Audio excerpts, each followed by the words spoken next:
So speaking of things that come in at the right time, I do have to ask the question, how did the infamous, or famous in this example, hello there meme pop up in your life and your channel? I gotta know. So I've always been like a fan of Star Wars. And Obi-Wan was always like my favorite. But when I first started streaming, I realized I was just saying hi to everybody, or like hello there, like hey, what's up? And I was like, you know what, I should just like have like Obi-Wan Kenobi, just that voice line play. So it used to just be a voice line, and that was just like, it was an easier way for me to like say hi to people, but then also kind of add that extra oomph to it with the voice line. People just loved it, and I was like, okay, cool. And then funny enough, Crastabule, he photoshopped my face onto Obi-Wan, kind of just like leaning. Yes. And I was like, this is the best thing ever. And I was like, can I use that as like a GIF that pops up? And he goes, yeah, of course. And then that's when I combined the GIF that he made with the voice line, and then that's it. And then now people, it's one of those things that like now people correlate me with the hello there, and every time they see me somewhere, it's like, oh, hello there. I'm just like, oh, hey, yeah, Hello there. hello there. And Yes. just yeah, I don't know, that's just how it happened. It wasn't meant to be anything, but people loved it.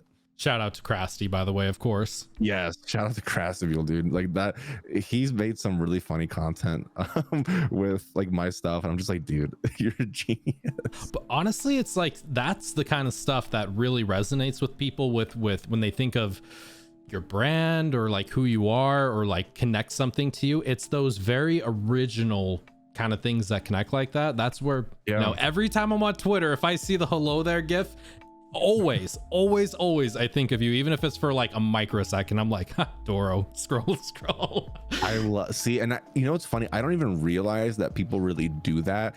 I just kind of like claim that as my thing. Like, you know what, I love Obi-Wan, I love Star Wars, this is my thing, I don't care. And like when other people are like, oh, I use that for mine too, I'm like, oh, that's awesome. My thing still. Speaking of but yeah. Speaking of Star Wars, one of my favorite stories when it comes to like talking to people kind of about their streaming journey is hearing how old friends reconnect with each other through Twitch. Yeah. So what's the story behind meeting pigs again through streaming, if you don't mind me asking? Of course. So Mike and I went to high school together, the same high school, all 4 years. And we were friends. He gets mad if I say acquaintances, but like, we were friends. We would eat lunch together sometimes. And I remember specifically, I got an Xbox 360 and he like brought like 100 games, no cases or anything, just 100 discs. He's like, here, play these. And I was like, okay. And so we were like friends. But then after high school, we were friends on Facebook. But then after that, we just didn't talk. Years later, fast forward to 2020 when I started. Yeah, it's 2021 now. And I was already streaming for a couple of months. And at that point, I think I was averaging about 10 people. And he messages me out of the blue on Instagram. And he's like, hey, man, I see that you've been streaming. I've been lurking in your streams a little bit. And I wanted to start streaming. Do you have any like, you know, advice or tips or like how I can get started? And so I was like, yeah. So we talked a little bit, and then he started, and then that's just how it happened. Then like, you know, Mike is Mike now. But like we realized one day that he literally lives 2 minutes from my house. No way. I swear to God, for 2 minutes from my house. And it's been that way for a while. We just never knew. So yeah. And then so we hung out, we started reconnecting, and the rest is history, you know, and that's really cool. That's really, really cool. Like it just the way how, because there's been one person I've met, Ice Beams. I met him from Twitch, like met him in real person, and there was just this moment of like, holy crap, you're like a real person, like from the internet, you're a real person. And of course, I'm sure it's different with Mike because he like knew him in high school and everything, but like I'm so excited for TwitchCon and you know, being able to meet hopefully you someday and just everybody and like actually see that face to face, like have that connection of like internet turning into like IRL friendships. That's so cool that can happen on Twitch. That's actually really, like, I can relate because I just met like a month ago, Dan, Daydreamer right? Dan. Yeah. and it was crazy. It was like, whoa, I know you from the internet and your streams and voice calls, and now you're in person in front of me. I'm hugging you right now. This is so weird.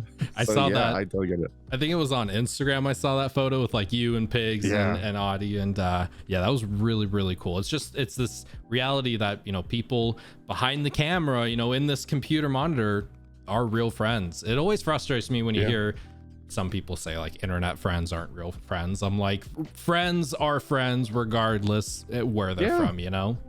I have some really close friends. Like, okay, I have some really close friends that I played Rainbow Six Siege with for 6 years, and a few of them still pop in my stream. One pops in almost every day, and we still talk. And like, I've always wanted to meet them in person, but I never have. But like, they have my phone number, we text. Like, they're legit friends. Even though I've never met them in real life, the thing is, the world is very different today than what it used to be. I totally get that mentality, maybe back in the 70s or the 80s or the 90s, where it's just like, what? You don't even know this person? Pen pals. But like, yeah, but that was my next point. Pen pals have been a thing for so long, but to them it wasn't weird. So this is kind of like the same thing, but just more enhanced. Like, we can jump on a video call like we are now, and I can see you and your reactions. So like, I bet people who say those types of things wish they had this kind of technology back then, you know? It's legit. I mean, granted, there are a few people maybe on the internet that you don't know, that maybe you should not know, but like, for the most part, especially with Twitch and content creation, we're all here for the same thing and the same mentality. And it's like, you can meet some really cool people and like lifelong friends.